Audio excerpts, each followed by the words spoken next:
But to get things going, to start out, I would love for Margaret to share with us. Margaret wrote a poem, and I would love, if she doesn't mind, to share that with the group. Oh, I can hardly wait. Okay. I'm as bad as anybody when I start remembering, so I time myself so I wouldn't go over time. But since I'm reading a poem, I'm going to allow myself 10 minutes. I do have some things, since I am referring to the St. Louis Post-Dispatch. That's where my family lived at the time.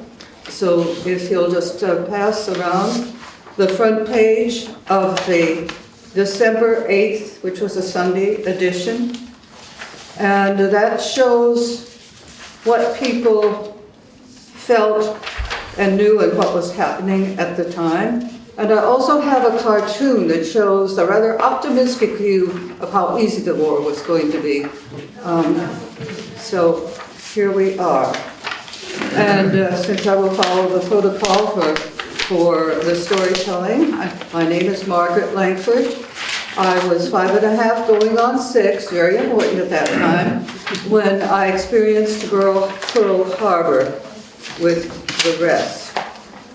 Okay, so I think I'm missing, here we are. Since I was a child, I remember how I felt before, during, and after Pearl Harbor Day, but I was not aware of what adults might have been aware of. So I will be referring to the St. Louis Post-Dispatch on December 6th, 7th, and 8th. On the day before Pearl Harbor, the front page of Saturday's Post-Dispatch displays with equal emphasis reports of wars happening elsewhere, a Cinderella story entitled Girl Who Scrubbed Floors by Day, co-stars in opera, details of an armed robbery, and the weather forecast.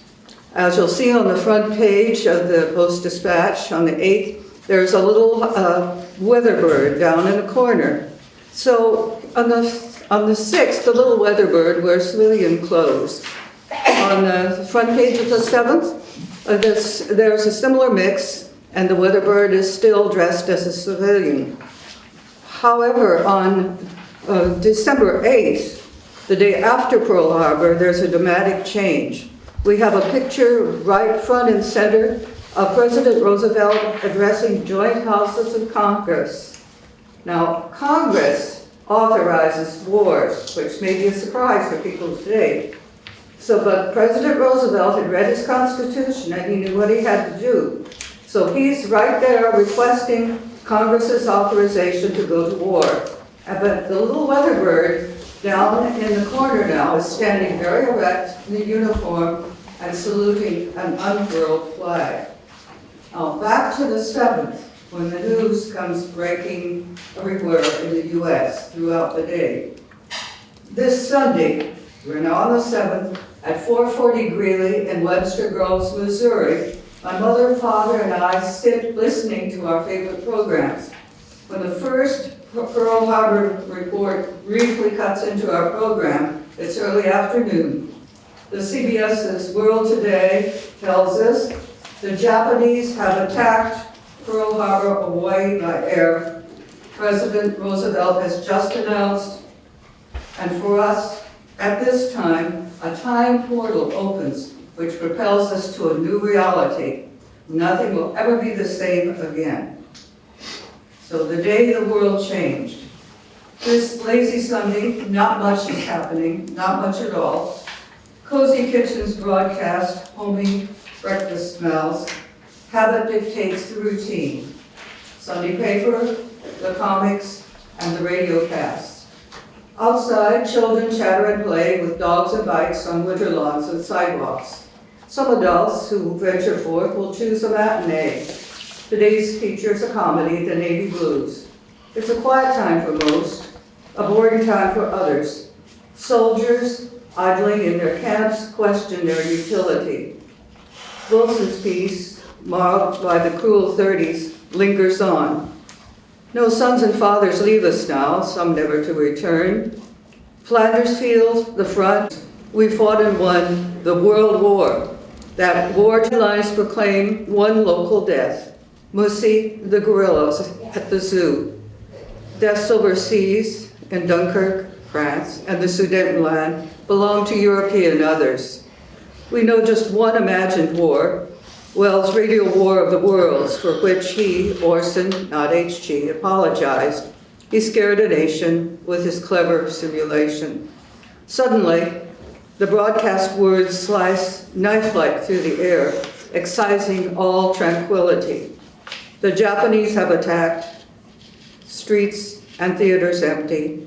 My parents sit, as so many do, intent, close by the radio. Gradually we understand there's no mistake. Today the world changed. And since I was a child of Pearl Harbor, I'll tell you how the war went into the classroom very briefly. You all know Old MacDonald, right? The World War II Old MacDonald is different. There are two refrains. 1875, which is the price that you pay to buy a $25 bond, which would be worth $25 on maturity. And the other refrain is ack ack. Okay, so Old MacDonald bought a bond, 1875. And with that bond, he bought a gun, 1875. Well, an ack ack here and an ack ack there. Here ack, there hack, everywhere an ack ack. Old MacDonald bought a bond, 1875. To honor my father, I'm wearing on one of my lapels here, you probably can see it, I can't quite feel it, a little Army-Navy E-pin, because everybody, including the men who couldn't go to war and the women, if they worked in an industry which contributed to the war effort, they got one of these little pins to wear to show that they too were contributing. So thank you. Thank you.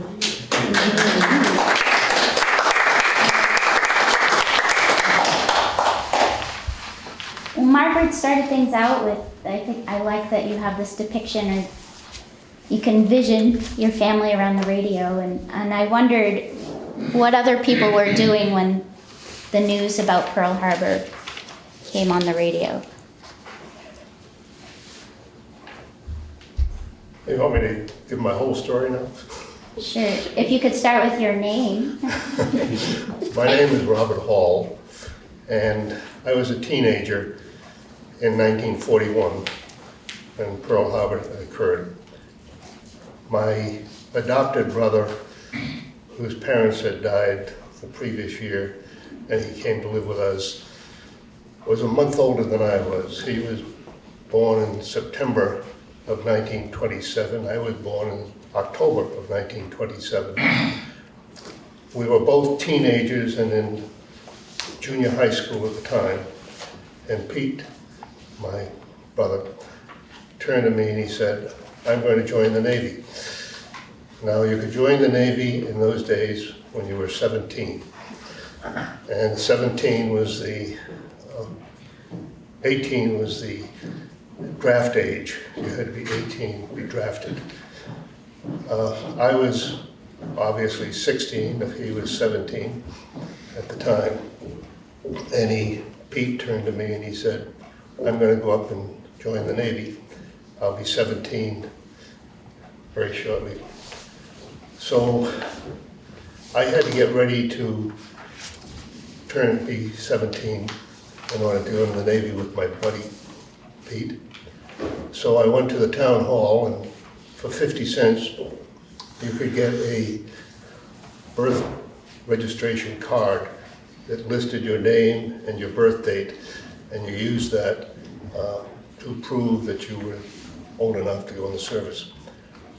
I took the 7 at the end of 1927 and I erased it, and I changed it to a 6 so that I suddenly became a year older than I was. And then Pete and I went up to Providence. We were living in Rhode Island at the time, and the recruiting office of the Navy was in the Industrial Trust Building in Providence, Rhode Island. And Pete and I went up, and we both showed our identification that we were 17 years old. And they never caught up with me, by the way. So anyhow, I enlisted under false pretenses I was still 16 at the time. Then they gave me the physical. Now, I happen to have some physical disabilities. I'm totally deaf in one ear. I am colorblind, if that's considered a disability, and it was at the time. So it came time to do the testing, and the first test was to test your hearing, and the way they used the hearing test was you stood at the one end of a room with your back to the tester, and he was at the other end of the room, and he told you to cover one ear with one hand, and then he whispered some numbers, and you repeated them after hearing them with your good ear. Well, when it came time to cover my good ear, I simply cupped my hand around instead of putting it flat. So I could hear every whisper, and I was able to pass the hearing test with no trouble. Then it came the sight test, and I could read the eye chart with no trouble at all. I have above normal eyesight, I think. I can see things that other people can't at times, including ghosts. But they then gave us the Ishihara color chart.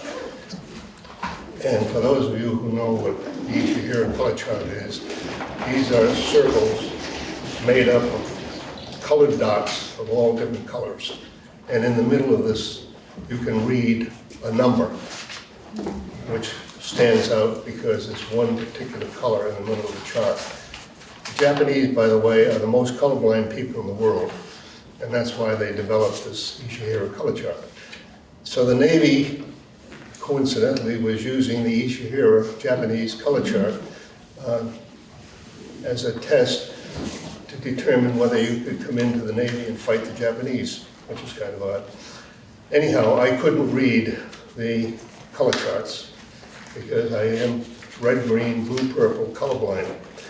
And I didn't know at that time why the Navy required you to be not to be colorblind, but as I'm leaving, having flunked the color test, the Navy petty officer came up to me and he reached in his jumper pocket and he pulled out a card and he said, "Buddy, you want to go in the Navy real bad?"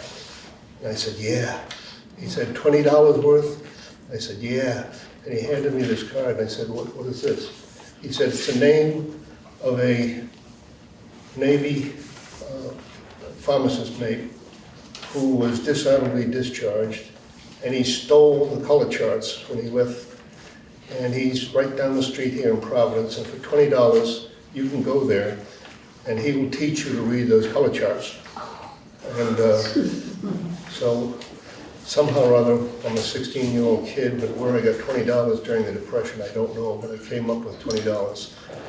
And I go down the Westminster Street in Providence to this office of this color surgeon, I think he was at the time, finally made it.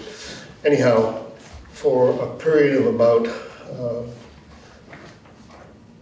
couple of minutes, maybe 10 minutes, they put red glasses on our eyes, and we stared at a bright light for 10 minutes. Then they take the glasses off, and then you try to read the color charts. And if you couldn't read them, you started to memorize them. And I'd go back every day for the next 30 days and stare at the light, and then memorize the numbers. So by the end of 30 days, I was no longer colorblind. So I go back because the law at that time was you could, if you had been if you had not passed the physical test, you could go back in 30 days. I think the assumption was that if you were overweight, you had 30 days to lose your weight and go back. But anyhow, at the end of 30 days, I went back in and I could read those color charts with no trouble, and I passed. And then I got in the Navy, and I finally found out why it had to be, you couldn't be colorblind, because the Navy used color flags for signaling, And in addition to that, Navy Air, the Air Force, would use color, what am I trying to say? They shoot color flares. And all color flares look white to me. But they would shoot a combination of red, green, blue, white, whatever. And you had to look at that, and if it was the right combination, you didn't shoot the plane down, it wasn't Japanese. If it was the wrong combination, you'd shoot the plane down because it was Japanese. That was why you couldn't be colorblind. So anyhow, I go in the Navy and go to boot camp, and I find out that when I was a year before, I had joined the Civil Air Patrol, and I had flown looking for Japanese submarines up and down Narragansett Bay, but never found them. So they made me Navy Air, and sent me off to aerial gunnery school so I could learn to be an aerial gunner. And then they assigned me to an aircraft carrier, and the aircraft carrier had been converted to a troop ship, and we carried Marines all around the Pacific. But I never got to fly as a gunner until a year later, when I was sent to a naval air base up in Monterey, in the mountains of Monterey, California. And we flew up and down the California coast looking for Japanese submarines, because a Japanese submarine had surfaced off the Santa Barbara in 1941 and shelled the oil fields. So the Navy figured there would be more Japanese submarines up and down the California coast. So I'm being told I'm over 5 minutes.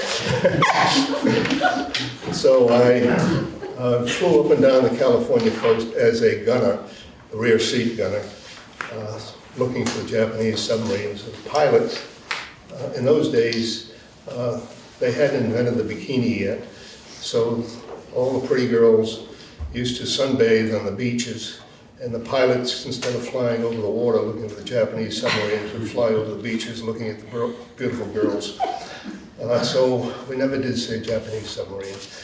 And that service as an aerial gunner up down the California coast was my service during World War II.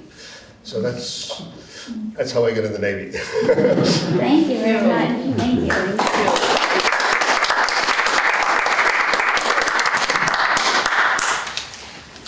Oh, I have one little PS. Yeah. I made the mistake of joining the National Guard while I was, before I went in the Navy.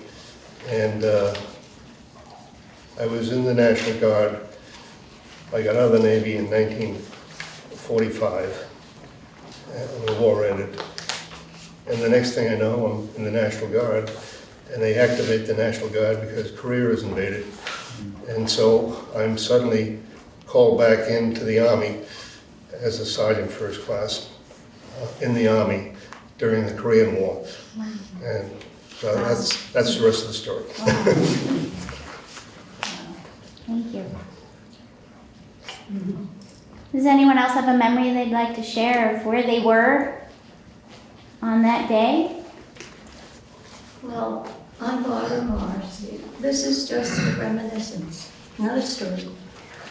I was playing with paper dolls with a friend of mine in my friend's house when the family was sitting around the radio and we heard the news, and everything just became so quiet.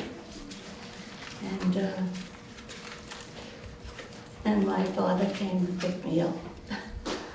So, and I remember the teachers always saying we're going to be very much affected by this war. But all I did was have to hide under the seat during drills.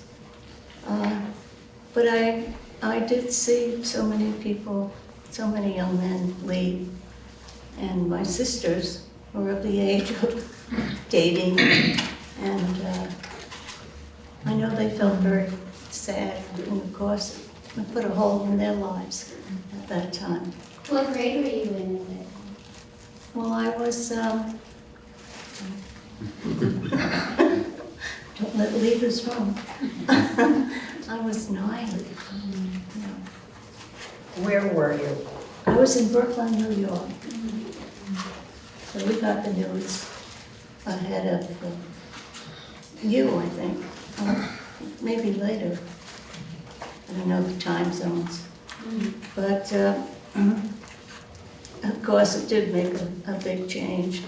The neighborhood certainly changed. The house next door was a very large home.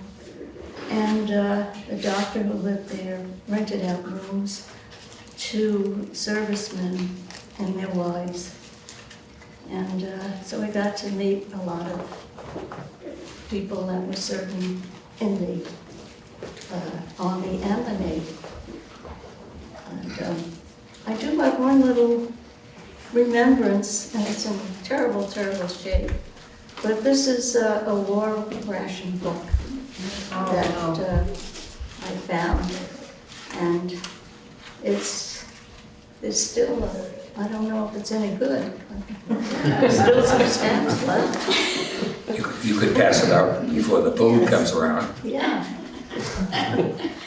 And on the back of it, it says important. When you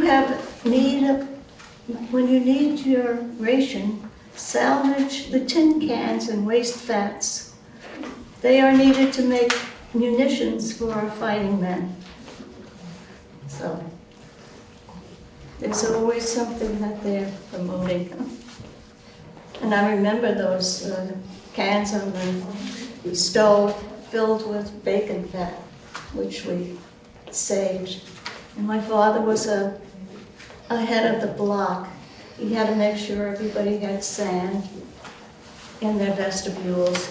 So my mother would refer to him as a blockhead. Unfortunately, I didn't have any brothers. Just a comment on the ration book. You use the ration book and the ration stamps to buy meat. Of course, this did not apply to horse meat. So horse meat was not rationed during World War II, and a lot of people, including myself, ate horse meat frequently. But you didn't eat steak very often because you had to use one of those stamps from the ration book. Yes, because I was the youngest. I was sent to stand on the lines in the supermarket to buy when the meat came in, when the butter came in. I was sent to a deli quite a ways away because we heard there was better butter there, better butter.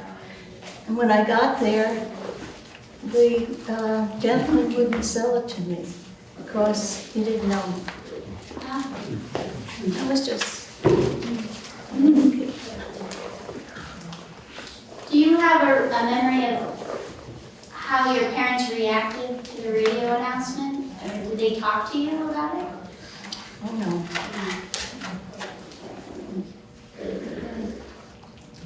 My father was in the First World War. He hardly talked about that. But it got him to Paris. And he did leave behind some letters that were very entertaining. Fortunately, I think he had to carry the ammunition. He had a couple of stories about that. But that, I know over my time, that was World War I. That's fine. Yes. Thank you very much. I don't want to hog you, Right. but I remembered one other thing, which might be of interest to everybody, and that is December 7th was a Sunday. Of course, we all went back to school on Monday, and every teacher and every classroom had brought a radio in so we could hear Franklin Roosevelt give a speech and talk about the fact that we were now at war with Japan and Germany. And as little kids all sitting around in the classroom, we listened to the President of the United States say that this was a day that we lived in infamy. How did you feel that? How did you feel about that? Being Well, I'd already class? decided to go in the service, so You we were were already. all very patriotic in those days. Yeah. You were too young at this point. Well, I lied about my age. No, but in 41, you were 14, right? That's right. You were only 14, yeah. And you were in Providence, Rhode Island. Yeah, but we all planned to go in the service anyhow. At 14? Yeah, everybody, Um, including the ladies who wanted to be in the wax and the waves. and Yeah. Yeah. all those groups. Do you know the story? I'm merely here to listen. My oldest brother was an officer and he spoke Japanese very fluently. And the one important story I remember about him is that he was somewhere out in the mountains and met some Japanese people or soldiers and told them to show him where the caves were, where they kept records. And they found a lot of Japanese war records. Wow. But I don't remember a lot of story. I was 4, but that's, so I don't remember anything about the war, but I remember stories being passed down from my family. Do you mind sharing your name? Mary Lou, Mary Lou. but interested to listening other people's stories, what was happening at that time. What's her last name? Is Lou your last name? 2 words, Mary Lou Mary Lou. Lacoste. Okay. Oh, God. Got it. Yes. I just wanted to say, since the other gentleman brought FDR into it, and the fame as well as the ignominy of the day that will live in infamy, to use Roosevelt's famous line. I was in the 2nd or 3rd grade, and I can remember from that far back. They say sometimes your memory doesn't go back to 5, 6, 7 years, but I can remember something very vivid about world history that day as a kid. And I went on to teach history, as a history professor for almost 40 years. And I think a great deal of that came from listening to the radio, especially when everybody's saying, oh my God, it's the collapse of the West. Because the Japanese Empire had risen very dramatically and very suddenly and had a huge amount of Asia under its control. And I remember as a kid, I listened to the radio very carefully because I was fascinated, absolutely fascinated with FDR and Churchill. And even as a kid, I thought, my God, these are two great figures in the front, in the world front, almost of Churchill, almost of Spencer. Shakespearean proportion. I just as a kid, I seemed to sense, without parents or anyone saying much, that this was really going to end up as a catastrophe that was going to change everything. So I would listen nightly, very carefully, to FDR and to Churchill and their many speeches. And I'll always remember after the war was over, I was still quite young, but Edward R. Murrow's famous remark on Winston Churchill. He marshaled the English language and sent it into battle. What a line. Worth of Churchill himself. He marshaled the English language and sent it into battle. But the only thing I'm relating to that I remember very, very much is that static and all that, everybody listening to the radio and coming to and talking, was the fact that Churchill, who was known wonderfully for his understatement, somebody said to him that the terrible news in the United States and in Asia, Hawaii, is that the Japanese had just attacked Pearl Harbor, the American major naval base, and most of the American fleet is sunk. And they asked Churchill, in a sense, seeing him right off, what he thought. And Churchill thought for a minute, and he said, when I think of the American Empire, and I think of the Japanese Empire, and I think of American resources, and I think of Japanese resources, the only thing I can say is they've embarked upon a very considerable undertaking. Interesting. It was a very considerable undertaking, ending with the atomic bomb. Did you listen in class as well to the radio? Did teachers bring that Yes, down? yes, yeah. I had teachers who were very interested in history. I think when I was in grammar school, and I think I got a lifelong interest in first listening to the radio very closely and then the television when it would cover news. And so I think it gave me kind of a lifelong respect and feeling for the enormity of history. Do you mind sharing your name and where you grew up? My name is Frank Moriarty, and I live here in Keene, 17 Baldwin Street, Keene. I was a teacher of history for many years at Franklin Pierce College in Ringe.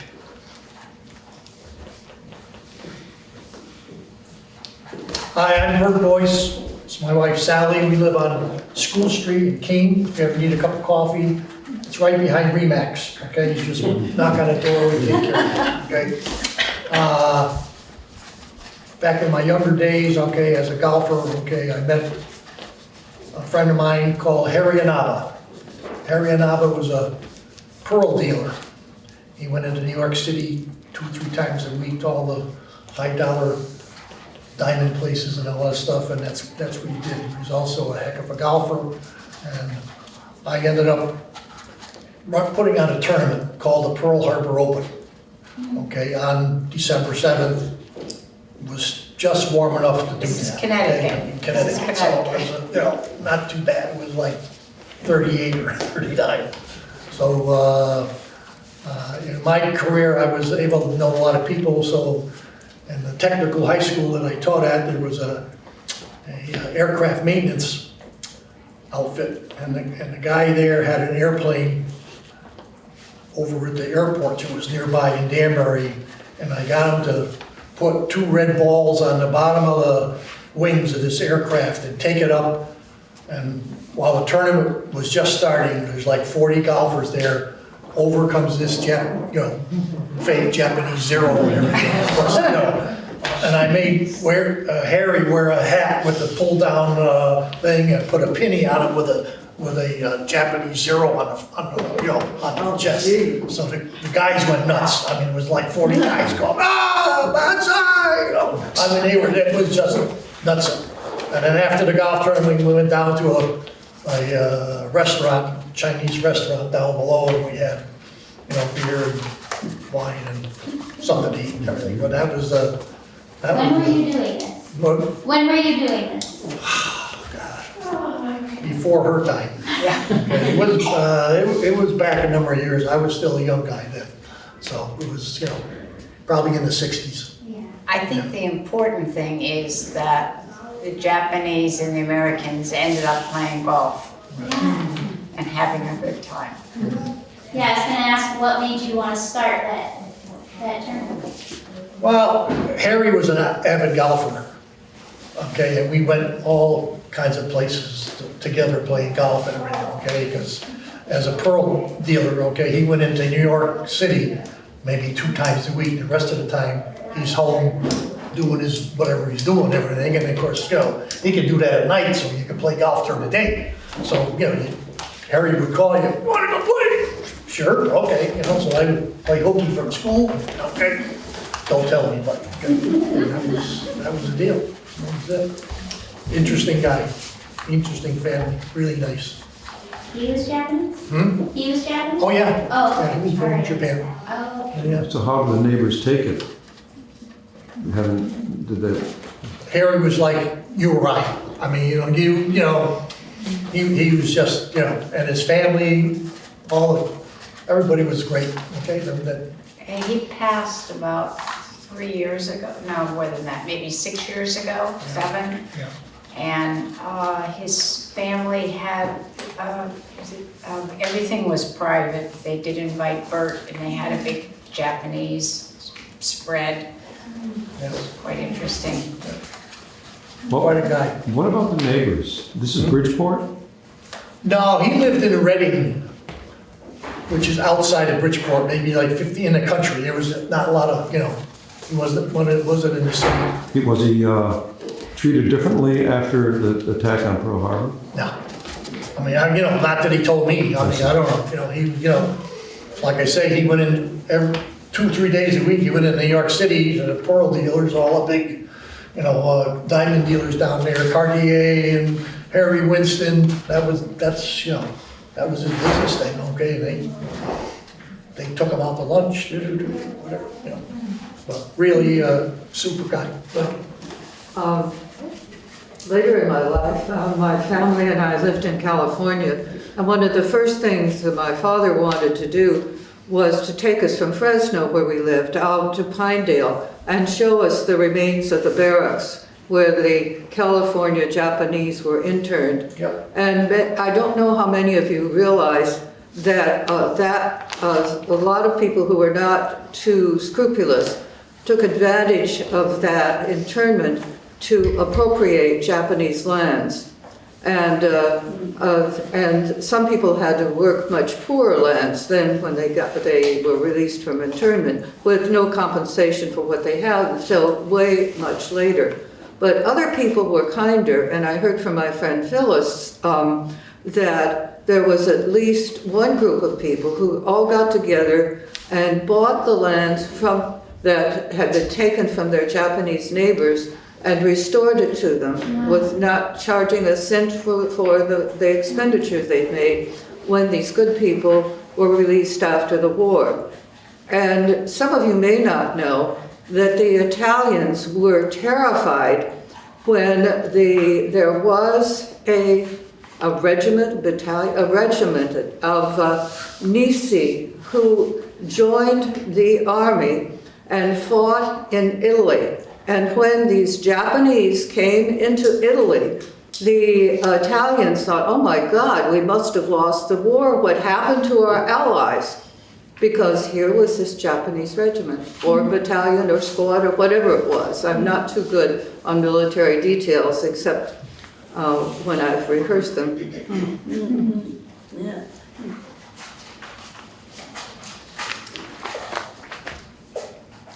Would you like to share something? Well, I wasn't born during this time, but I was born in 1943. But my uncle served and my father did too in World War II, but he was in the Navy and he was not at Pearl Harbor, thank goodness.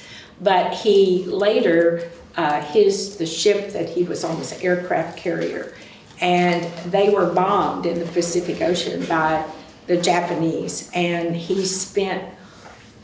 fortunately, he spent one whole night, I guess when I say fortunately because he lived, they bombed his ship, and he spent the entire night hanging on to a table that came out of the ship, and they then rescued those that were left. I mean, these were shark-infested waters, so yeah. The Americans rescued? Yes, the Americans rescued him, yeah, so. And what was his name? His name was Paul Crawford. So, and I didn't find this out until years later. He never talked about it. And I did the eulogy for him at his funeral, and then found out from my aunt because she met him after the war. And so I found out some of this, and I thought that, I wish I could remember the name of the aircraft carrier, but I cannot. So right now, I could look it up, but right now I don't know. And then my dad he went into service, he was drafted late. He had 2 children, and he was drafted, I was born in 1943, and I was 3 months old when he left to go into service, and I was 3 years old when he came back. And he was in the military police and over in France. So in his job, he never talked about it much, but he said it was not fun. So, I mean, what John was during World War II, but especially he had to go rouse the guys to get them back to the base or whatever. He said it was not pleasant. And your name, I'm sorry? Oh, I'm sorry, Sue Anderson.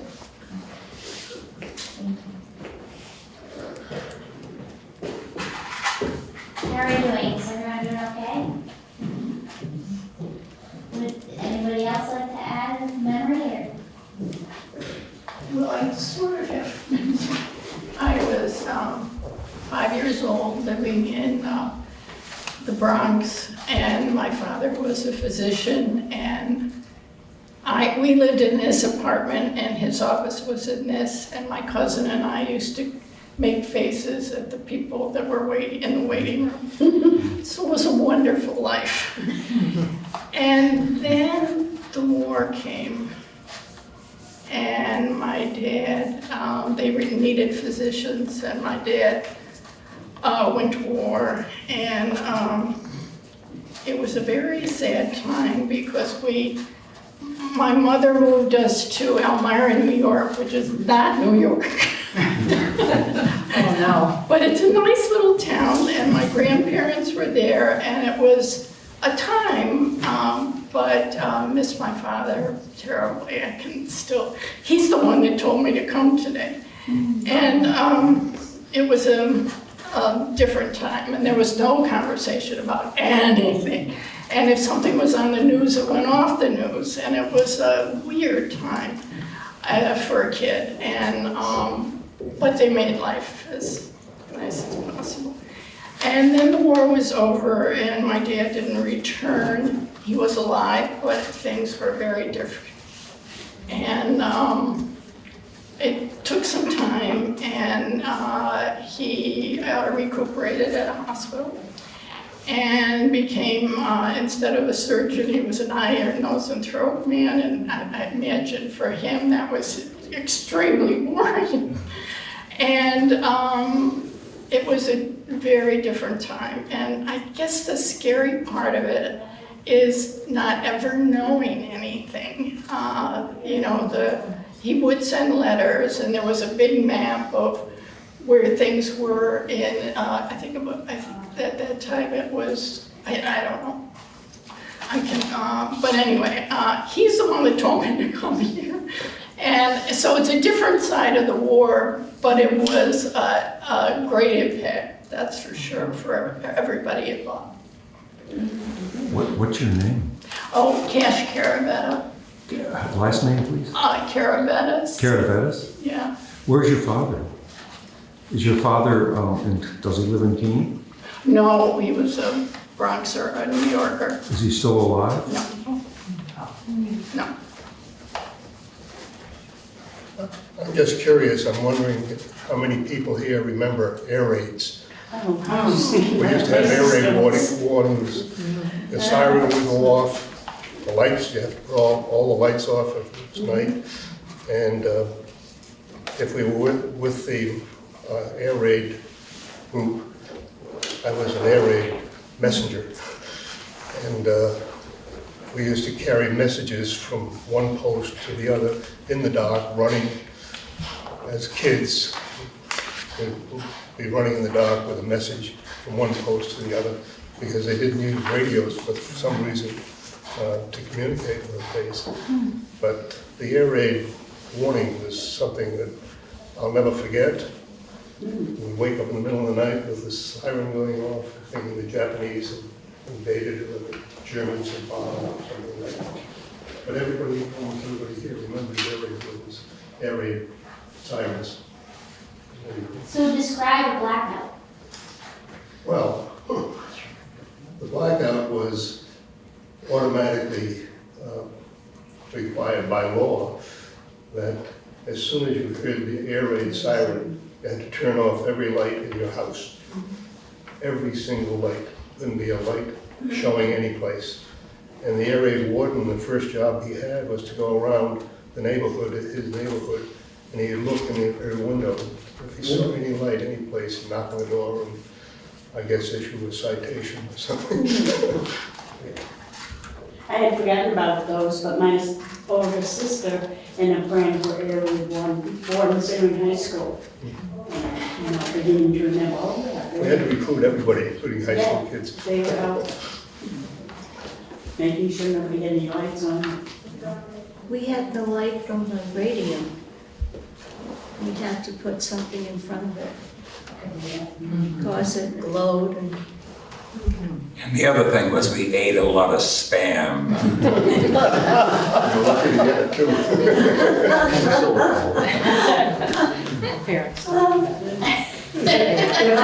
I have a word about meat. If you were on a farm or if you lived in a rural community, which my family did for a while, there was such a thing as game hunting. And since my father in the war moved to Nebraska to a rural place, he was working for a ice cream plant, which also processed chickens and powdered eggs, but they had a freezer. So if my father went hunting during the summer, we had pheasant, quail, and guinea fowl plenty during the winter, and also chickens that we raised. So we did fine as far as poultry was concerned. Yeah. Was that similar for anybody else? I've heard that as well. Oh, yeah. I'm Teresa Isselhart, and I grew up in New Haven, Connecticut. And I'm here because I'm a friend of Margaret's, and she invited me. A little thing is, I remember the blackout curtains. They were absolutely essential. Really, and if they were frayed or anything, you had to get them down tight.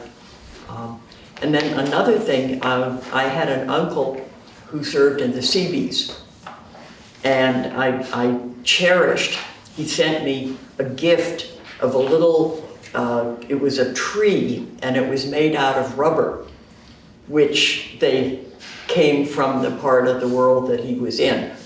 And I still have the Seabees pin that he had at that time. And that was really important because they would go in and they would make roads where there were none and airfields. So that was a very important part of the service too. I remember the coupons, and yes, meat, also sugar, and gas, and the being careful how much you use because you knew what you could get to replace it. Do any of you remember buying oleomargarine you had to get in the drugstore? And you had 2 bags and squeeze them, and white and red, and mix the dye and make it look like butter. Yeah. Remember that. And incidentally, a historical tidbit is that Wisconsin insisted on having it not be pre-mixed in order to protect their dairy industry for a long time. Wow, interesting. And it was only available in drugstores for a while. That was very strange. I was 4.5 on Pearl Harbor, so I don't remember, as many of us, how something came to be, where that was bought from, or. You mentioned CBs, and I wonder if everybody here knows what a CB was. Okay.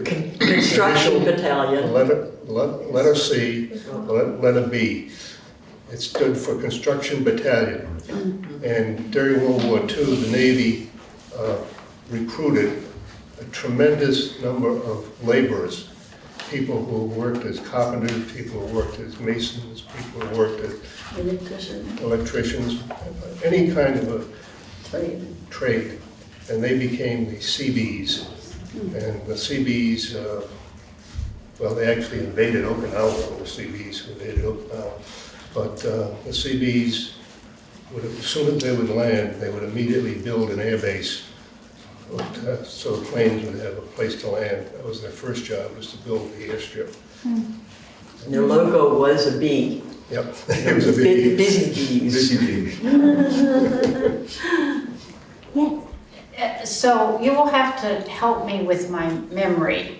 I was born in 1939, and what I remember about rationing was that my brother, who was 15 years older, worked at a dairy, and his job was to test dairy products. And he would come home from his job with what he tested, which was butter and cream. And so we had an enormous supply.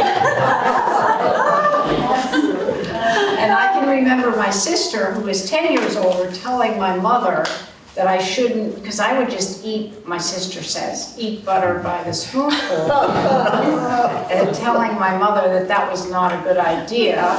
And my mother saying, she's thin, it's okay. So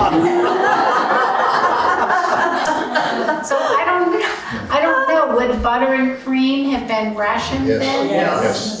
Because I've heard the story, and people don't believe me that when I say I don't remember that mixing. And they're like, yeah, we know you're old enough, you remember it.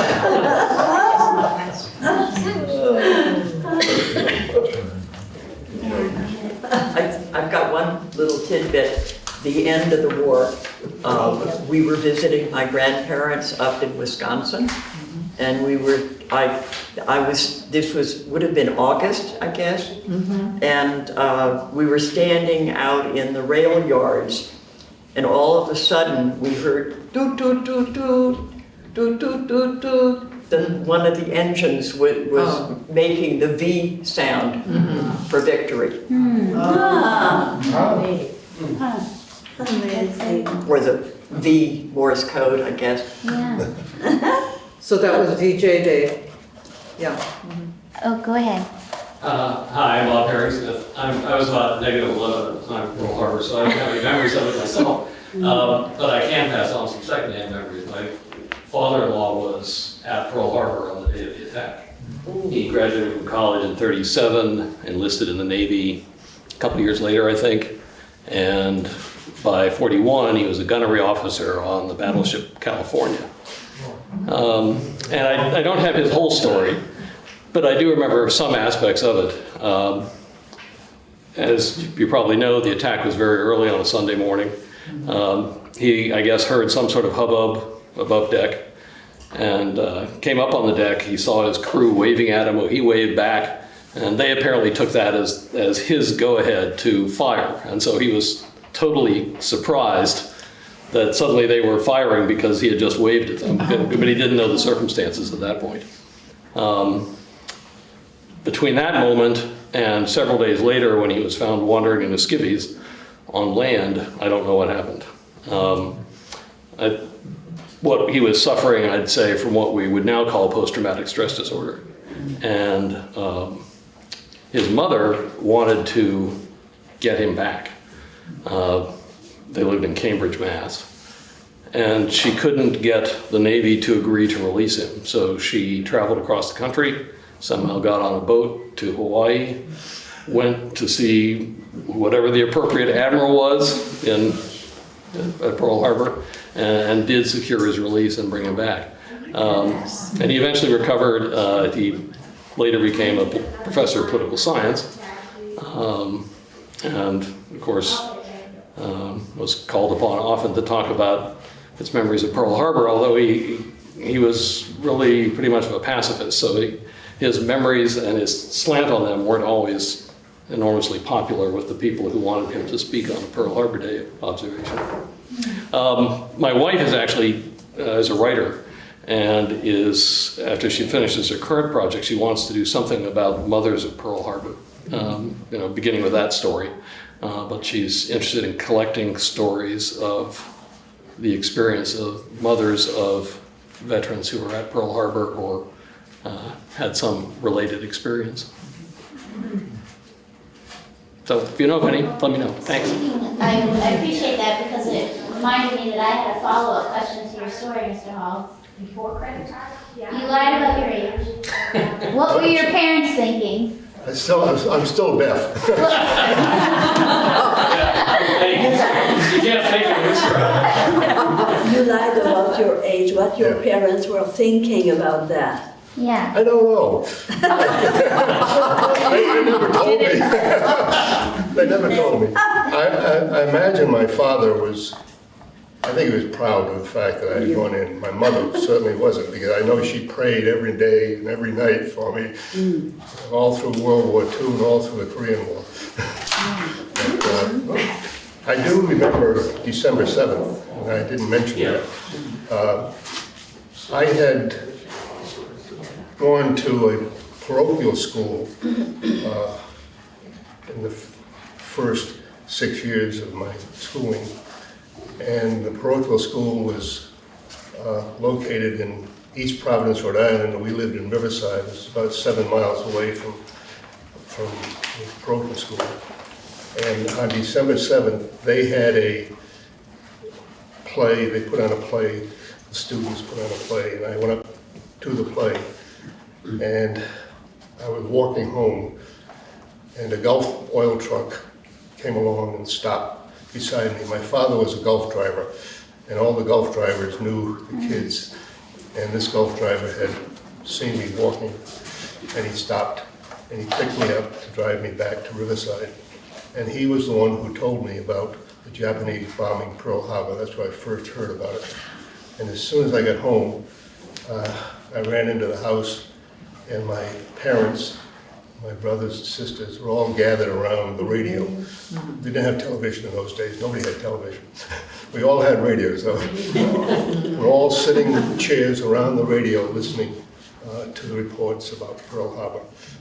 And that's how I've heard about it and how I remembered it. And immediately, of course, I wanted to go in the Navy right away. But everybody did in those days. And a friend of mine who was too young to go into World War II, but he remembers listening to the radio, and they had a map, and they would put pins on the map every time they would hear of a battle or whatever, where the troops were in that area. I think it was a good geography lesson. So what about memories of, well, you mentioned Victory D-Day. Are there other memories that you have or stories that were told you about that? I have one about VJ Day. We were in Creek, Nebraska, which is a little town that is still very much alive and prosperous. And we were at a company picnic, and so kids have been playing the games that kids would play at picnics, catch and three-legged race and things like that. And the adults were getting ready to celebrate in their own way, when the head of the dairy company got behind the microphone and announced that the war was over, that this was VJ Day. And promptly, they had all the beer establishments in town closed down because they knew that the men would head for the nearest bar and want to celebrate. And so I guess it was an alcoholists, a VJ Day celebration. That was my memory of that. Well, I went to see the song of Bernadette. And I came out of the theater, tears in my eyes. And I remember the sun just hitting my face, and I look around, and everybody's dancing and singing in the streets. So I had to get rid of that mood very fast.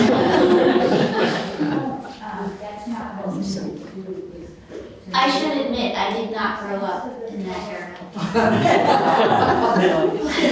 A friend of mine, I used to waitress at a restaurant, Friendly's in Rochester, New Hampshire, and my friend Marge would tell me stories. And she said that day, she and her friends skipped school, and because of the gas ration, which was the most devastating thing in her life at the time, they took a car and they stole a tank of gas from a gas station and went to the beach. And she lived in Sanford, Maine, so she was in Maine. And that was her day, was being able to just drive around with her friends as teenagers and go to the beach and not worry about any submarines and all that. She remembers all of that. The Russians are coming. One of the interesting things I remember, gasoline was rationed. kerosene was not. And it was very common for us to go to the gas station with the car, with our little stamp, buy a gallon of gasoline and pour a gallon of kerosene in the gas tank, mix the gasoline and kerosene. And that's how we drove around in those days, mixture of gasoline and kerosene. A lot of times the cars didn't stop.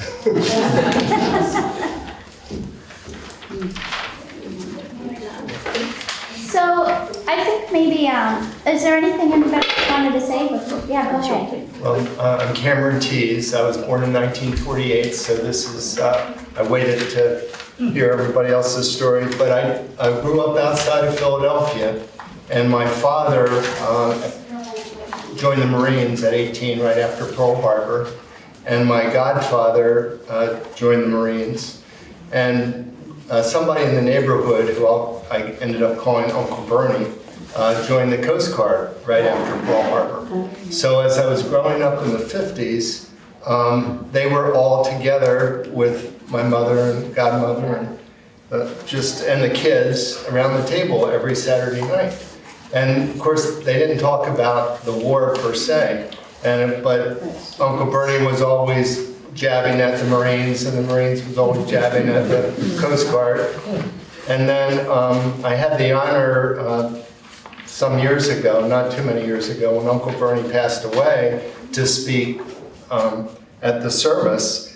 And one of the things that I found out in reading his obituary was that at Guadalcanal, he was the Coast Guard, manning one of the landing crafts. And he got, when his craft was hit, he got on the beach and he fought with the Marines. So I think they were putting on, they were putting on all this for the kids around the table, but they didn't really talk about all they did. And I know that's the same, both my dad and my godfather ended up serving in the Marines in the South Pacific as well. So, but you just got that sense of patriotism and can do, and not talk a lot about it, but just do it. And so that's something I'm very grateful for.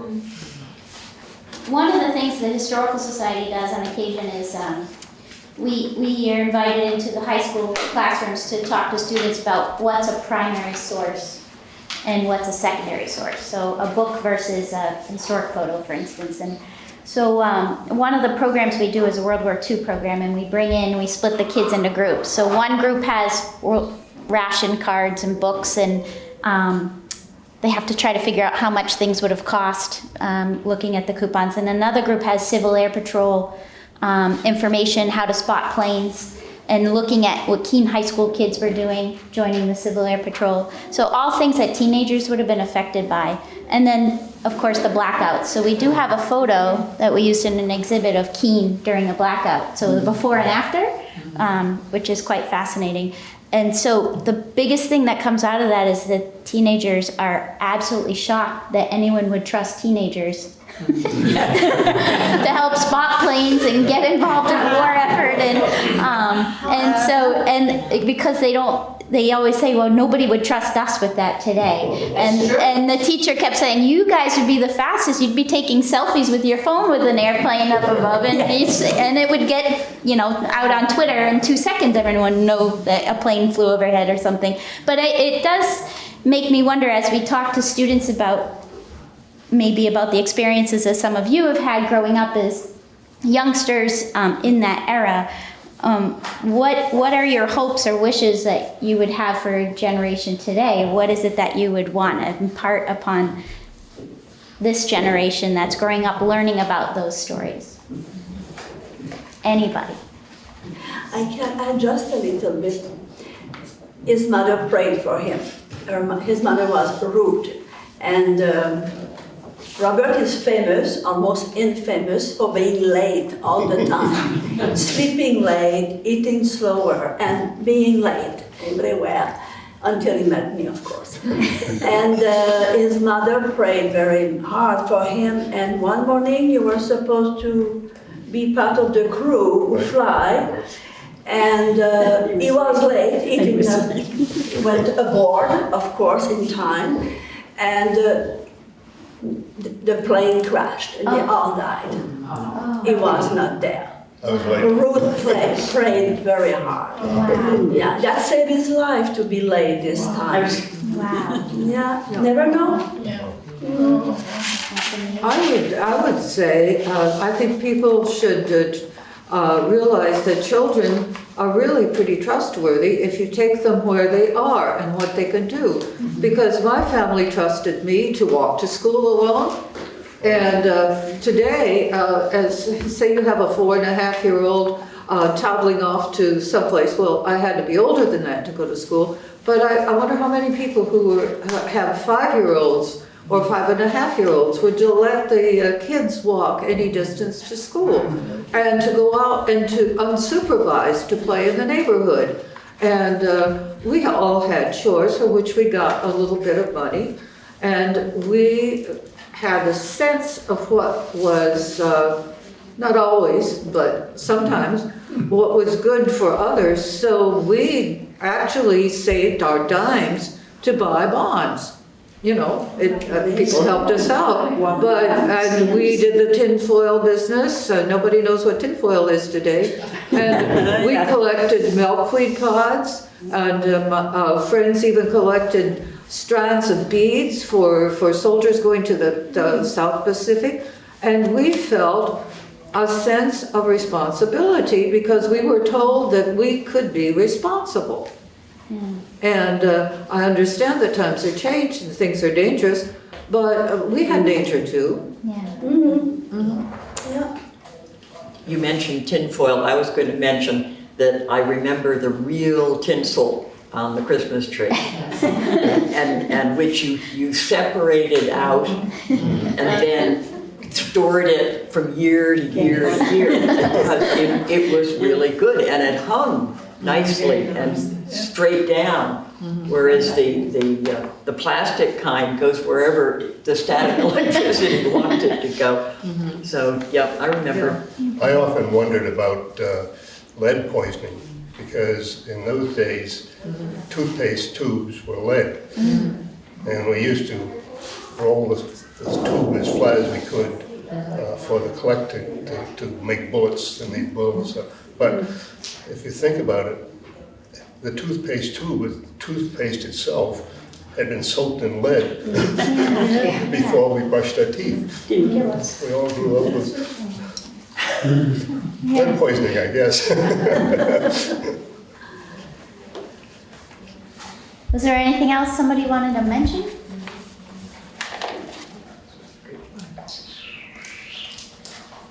No? Larry? You good? When you're on camera, you're not part of you're either a spectator or an actor.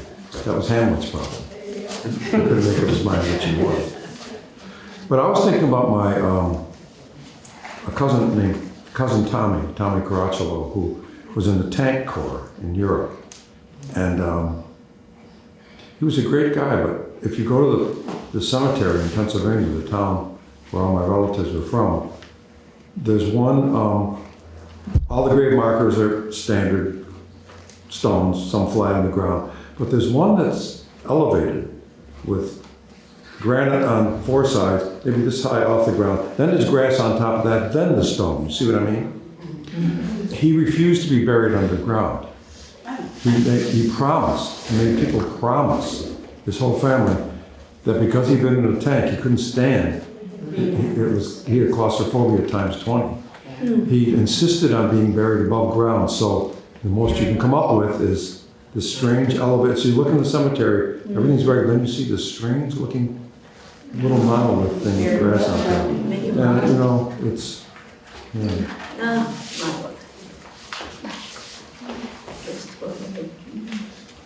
How about the women that worked at home and the factories, all the women who worked in the factories? I remember, Larry, you know that I spent a year down at the Biograph in Washington, and they were a wonderful documentary film along with some really good old repertory films.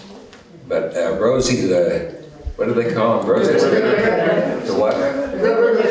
Rosie Rosie the Riveter. Rosie the Riveter, yes, I'm hard of hearing. I can't see and I'm hard of hearing. Otherwise.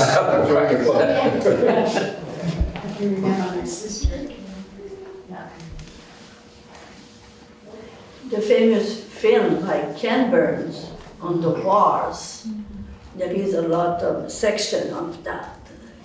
Women working and, yeah, very, very well done. Did anybody here know Barbara Quick?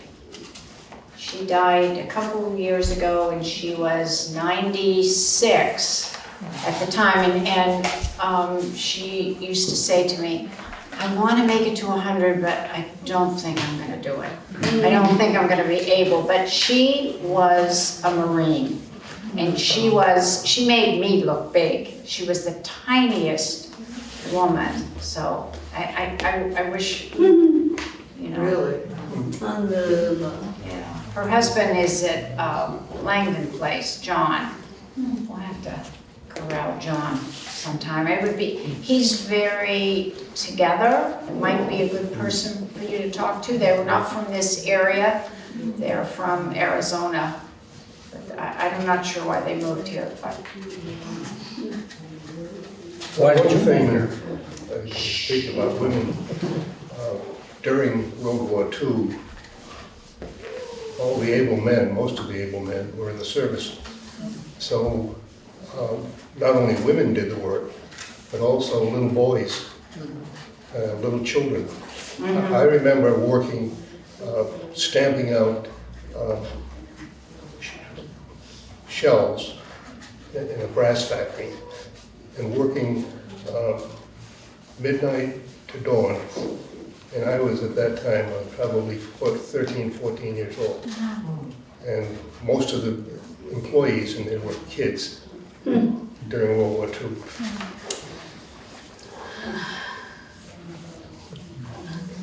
So it was a brass factory? A brass factory? Yeah. What were they doing? Actually, it was Gorham Silver Company. And they had converted to wall work. So instead of making silver, they were stamping out artillery shells. Wow. That's amazing. Well, I want to thank you all for coming. I appreciate sharing stories, sharing your time with us.